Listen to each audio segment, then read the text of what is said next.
All right, music fans, welcome back. Harmless Dave here on the Harmless Dave channel, talking about music stuff and doing it in real time for a few real people out here, just like you and just like me.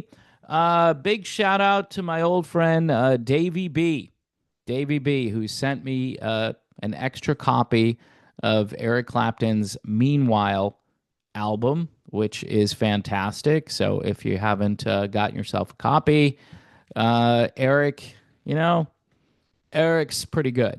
He's still got it. You know what I mean? And this material, which spans a few years of putting out singles, many of which were maligned when they came out by certain media people who didn't approve of the subject matter or didn't understand it too. There were instances where they couldn't understand Eric Clapton as far as what he was saying in the music. But this is as good as anything Clapton has put out over the last 30 years. So I would recommend at least listening to it, if not owning yourself a copy. Courtesy of my good friends over at Surf Dog Records. Great people. Just, check out Surf Dog, by the way, while you're at it. Good people, great record label. Yeah. All right. So the big news, somebody mentioned that yesterday was not a slow day in the world of classic rock as a Black Sabbath reunion has been announced. All right. And I'm just going to let you guys talk amongst yourselves about this. Apparently, Sharon Osbourne and Tony Iommi, who is a really amazing guitar player, were speaking to Planet Rock about the upcoming reunion concert, which is scheduled on July 5th, if all things go according to plan. And it will take place in the band's original hometown of Birmingham, United Kingdom. So that's pretty cool, right? So the lineup will include Tony Iommi, Ozzy Osbourne, Geezer Butler, and Bill Ward, who, from what I last remember hearing, had some issues playing drums, but hopefully he'll be up for the task. And the concert, dubbed Back to the Beginning, was announced at Villa Park on Wednesday, February 5th, by Sharon and Tony. It is for a good cause. The show will support Cure Parkinson's, the Birmingham Children's Hospital, and Acorns Children's Hospice. So, again, the charity, of course, at least the first one, is, I'm sure, near and dear to the Osbournes, as Ozzy has a progressing version of Parkinson's. Sharon Osbourne says, well, Ozzy really can't walk, but he can sing. So he sings as well as he's ever sung, according to Sharon. And she says here, it's bigger than a festival lineup. That's the whole thing. You see all the different people that are coming in from different bands who are not playing as their band, but playing with other musicians that you wouldn't normally think you'd see together. So I guess that's pretty cool. Basically, it's like going to be a huge super group of different musicians, including Tom Morello, Billy Corgan, and there are others. This just listed those two guys. But yeah, it's kind of a big deal, I guess. In addition, okay, there's more here.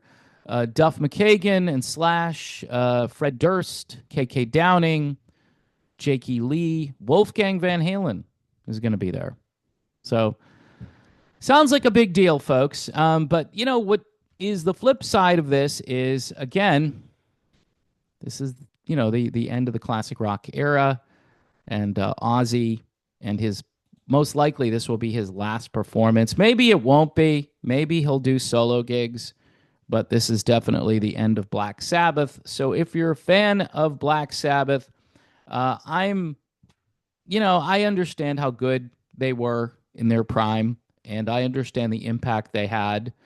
It's not my favorite cup of tea. There's a lot of other stuff that goes along with being a Black Sabbath fan. And, you know, I am a fan from afar. All right. It's good stuff, especially compared to a lot of the music that is out there today, and certainly influenced a couple of generations worth of hard rock and bluesy hard rock in the early days. I really like the very early stuff because to me that just was something completely new and different. And then it kind of morphed and evolved like a lot of things do. But the early days were very innovative. And that's what happens with many bands. They start off being very interesting and different. And then as time goes on, they're not uninteresting, but they're less interesting. And you can't reinvent the wheel on every album. So, cool that people get to see Ozzy one more time. I've been told that Ozzy's a good guy. That's what I was told by a rock star friend of mine. Said he's really a good guy. So I'm gonna go with Ozzy's a good guy. All right. Here's another good guy, Eric Clapton. His album Meanwhile, back at the cafe here or at the coffee shop. Eric Clapton looking quite dapper. I love the hat. I just love this photograph. He's just a good guy. All right. He is a good guy. And I've got his CD kind of facing upside down here. But Meanwhile is available. So if you want to order your own copy, again, thanks to Davey B, who sent this to me all the way from the UK. And see, I have a few friends left, few friends, but I was a little bit more popular when I had the other channel and it was working. People are still finding me here and going, hey, I thought, something horrible happened to you.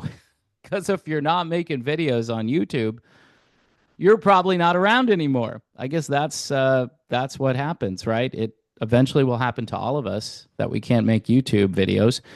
So make sure you have a relationship with God through Jesus Christ. That's my little evangelism here at the end of talking about Black Sabbath. Yeah, going from one extreme to another. All right, because that's what I do. Thanks for being here, though. God bless everyone. God bless Ozzy and Tony and Geezer. It's gonna and Bill. It's gonna be amazing. Black Sabbath on July 5th. Make sure you're there if you can be there.